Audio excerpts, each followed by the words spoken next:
Roman 4, Tom Pry by Charles Lamb. My friend Tom Pry is a kind, warm-hearted fellow, with no one failing in the world but an excess of the passion of curiosity. He knows every body's name, face, and domestic affairs. He scents out a match 3 months before the parties themselves are quite agreed about it. Like the man in the play, homo est and no human interest escapes him. I have sometime wondered how he gets all his information. Mere inquisitiveness would not do his business.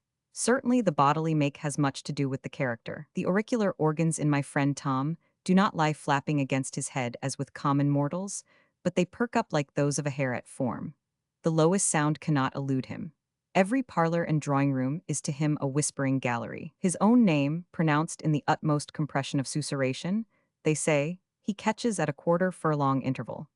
I suspect sometimes that the faculty of hearing with him is analogous to the scent in some animals.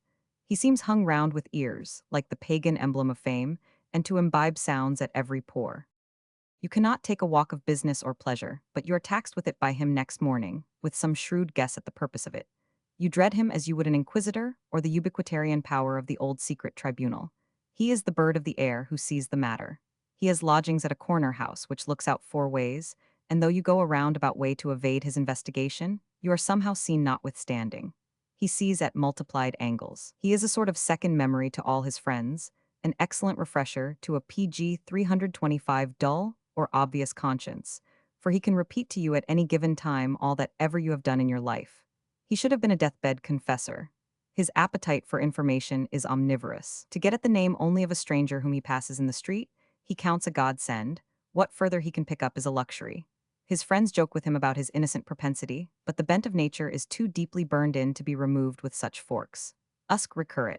I myself in particular had been rallying him pretty sharply one day upon the foible, and it seemed to impress him a little. He asked no more questions that morning. But walking with him in St. James's Park in the evening, we met an old gentleman unknown to him, who bowed to me. I could see that Tom kept his passion within with great struggles. Silence was observed for 10 minutes, and I was congratulating myself on my friend's mastery over this inordinate appetite of knowing everything, when we had not passed the Queen's Gate a pace or two, but the fire burnt within him, and he said, as if with indifference, "By the way, who was that friend of yours who bowed to you just now?" He has a place in the post office, which I think he chose for the pleasure of reading superscriptions. He is too honorable a man, I am sure, to get clandestinely at the contents of a letter not addressed to him, but the outside he cannot resist. It tickles him. He plays about the flame, as it were, contents himself with a superficial caress when he can get at nothing more substantial. He has a handsome seal, which he keeps to proffer to such of his friends as have not one in readiness, when they would fold up an epistle.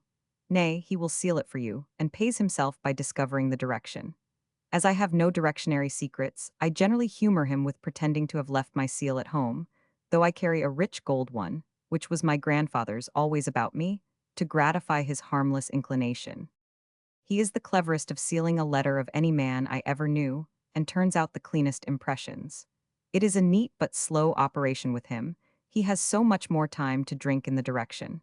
With all this curiosity, he is the finest tempered fellow in the world. You may banter him from morning to night, but never ruffle his temper.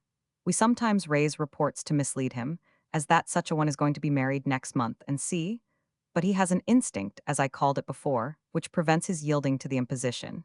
He PG 326 distinguishes at hearing between giddy rumor and steady report. He listens with dignity, and his prying is without credulity. Lepus,